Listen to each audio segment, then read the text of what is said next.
Pada saat saya merenungkan bacaan demi bacaan yang harus saya olah pada hari ini, saya tiba-tiba muncul dalam hati saya. Mengapa saya beriman Katolik? Tentunya jawabannya jelas, karena orang tua saya Katolik. Maka sejak kecil saya pun dibaptis oleh orang tua menjadi Katolik. Lalu saya bertanya lagi, apakah saya bisa menolak iman itu setelah saya besar ini? Bisa. Bisa saya. Lalu pertanyaannya, kenapa tidak saya tolak iman Katolik dalam hidup saya? Kan sekarang saya sudah bebas.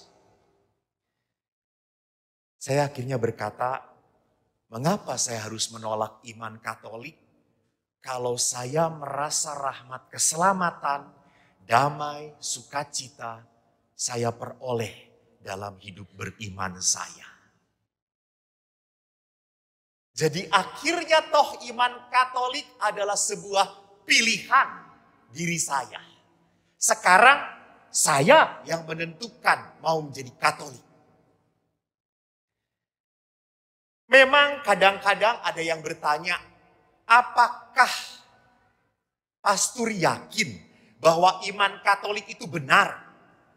Jangan-jangan iman Katolik itu rekayasa orang-orang dulu. Itu buatan manusia. Kan ada toh kaum-kaum yang katakanlah mempertanyakan Tuhan itu selalu bertanya. Jangan-jangan Tuhan dan agama ini dibuat oleh orang-orang supaya menjadi penghibur di kala duka. Kala nggak bisa apa-apa, akhirnya hati kita butuh Tuhan. Saya jadi ingat apa yang dikatakan oleh Gamaliel tentang para rasul waktu mereka berhadapan di mahkamah agama. Itu sebetulnya ada di dalam kisah para rasul yang tadi dibaca, bab 5. Tetapi rupanya dipotong. Gamaliel berkata begini, jika maksud dan perbuatan para rasul itu berasal dari manusia, tentu akan lenyap. Tetapi kalau berasal dari Allah, kamu tidak akan melenyapkan, tidak akan dapat melenyapkan orang-orang ini. Dan mungkin ternyata bahwa kamu yang melawan Tuhan. Jadi kalau kita refleksikan hitung-hitungan bodohnya, 2022 tahun iman Katolik itu berjalan dan bertahan, apa masih dipertanyakan itu buatan manusia? Apakah masih Anda meragukan iman Anda? Saya banyak melihat kekaguman dalam iman gereja Katolik. Saya diperkenankan ke Lourdes bersama-sama berziarah.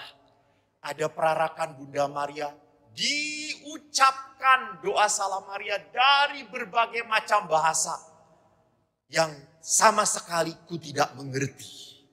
Tapi sudah tahu pasti ini Salam Maria karena menyebut Maria, Maria, Maria. Kan nama dalam bahasa apapun selalu sama toh. Bahasa Jawa ya Maria, bahasa Sunda ya Maria, bahasa Negro Maria juga sama. Gitu ya. Jadi waktu saya lihat begitu banyak suku bangsa memuliakan Allah di dalam iman gereja Katolik.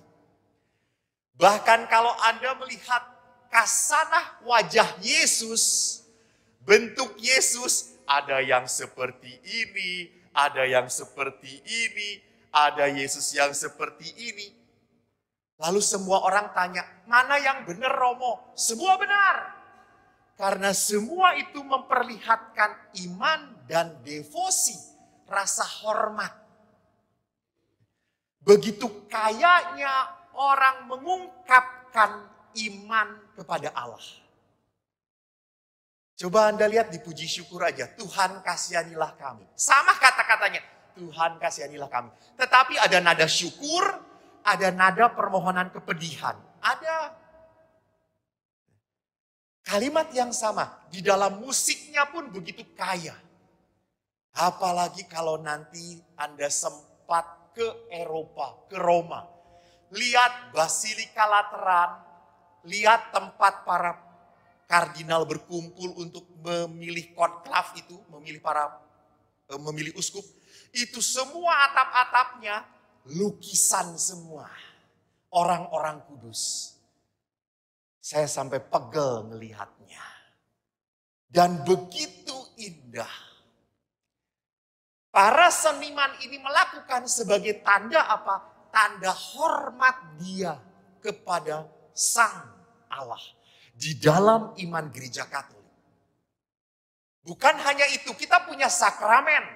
7 sakramen. Di mana di dalam sakramen rahmat Allah tidak bisa dan tidak perlu dipertanyakan lagi. Gereja Katolik punya aturan yang selalu sama. Dan tidak bisa diragukan. Anda tidak bisa menyogok imam. Walaupun diberi mobil. Anda, Romo saya mau kawin lagi, boleh ya? Ini mobil BMW keluaran 2300 gitu ya. Nggak bisa. Aturan gereja tetap sama. Maka kalau sedemikian dasarnya gereja sampai begitu strukturnya indah, bagus. Kita masih ragu-ragu dengan iman kita. Apakah kita masih mengatakan bahwa di dalam iman gereja Katolik penuh dengan kebohongan? Memang kadang-kadang ada yang membohong. Salah satu atau beberapa orang yang dalam tanda petik mengatasnamakan gereja Katolik. Tetapi kebenaran ada di dalam gereja Katolik. Oleh karena itu saya ingin melihat kalau begitu Katolik bertahan. Berarti apa? Tuhan bekerja dalam iman kita. Tuhan sungguh nyata hadir dalam gereja kita. Masalahnya adalah, saudaraku, kita lihat tadi bahwa para rasul pun dalam bacaan pertama begitu percayanya kepada Kristus, kepada Roh Kudus, kuasa yang diberikan, para rasul pun berteriak, kita harus lebih taat kepada Allah daripada kepada manusia. Nah, namun kedahsyatan para rasul seperti itu beda dengan didengar dalam bacaan Injil. Bacaan Injil memperlihatkan para rasul yang kandas dalam iman. Terpuruk setelah Yesus mati dan jenazahnya tidak ditemukan. Mereka seperti kehilangan pegangan. Maka Petrus berkata, saya akan mencari ikan. Dan murid-murid lain pun berkata, aku pun mencari ikan. Apa yang terjadi? Mereka tidak menangkap apapun. Saudaraku, kadang-kadang kita seperti para rasul, terbawa emosi. Kita marah, kecewa, terpukul, merasa tidak berarti, merasa tidak ada yang mengasihi, entah orang-orang yang kita cintai, entah sosok dalam gereja, tokoh-tokoh agama atau siapapun yang menyakiti kita, atau jangan-jangan kita pun kecewa pada Tuhan sendiri. Lalu apa yang kita lakukan? Seperti Rasul Petrus, kita melarikan diri. Tidak mau lagi bersekutu dengan gereja. Kita menjelek-jelekan gereja, kita malas berdoa lagi, semua dimusuhin. Apa yang terjadi? Orang ini akan semakin merasa sakit dan merasa diasingkan.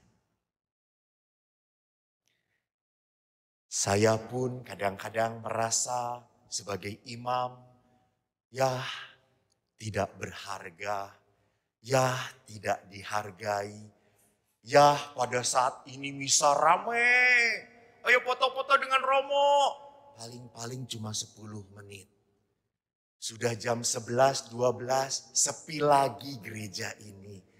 3-an lagi saya.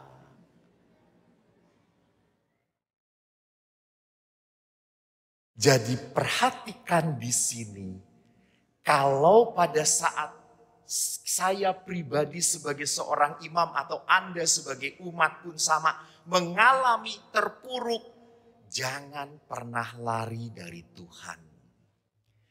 Tuhan itu selalu ingin mengejar, mencari Anda. Tuhan itu selalu ingin menyelamatkan Anda. Maka Anda harus punya kepekaan untuk berani melihat seperti Yohanes. Itu Tuhan. Di setiap peristiwa-peristiwa semacam apapun, tangan Tuhan itu selalu ada. Tuhan tidak pernah menghendaki kita untuk tersesat. Kita harus pulang kembali kepada gereja kita, kepada iman kita. Maka marilah saudara-saudariku, bersama-sama kita mempunyai kesadaran. Justru pada saat hidup kita mengalami begitu berat sekali, justru saat itulah Allah ingin mendekat pada kita.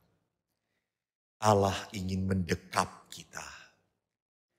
Jangan tutup hatimu, jangan lari dari imanmu, jangan lari dari persekutuan gerejamu.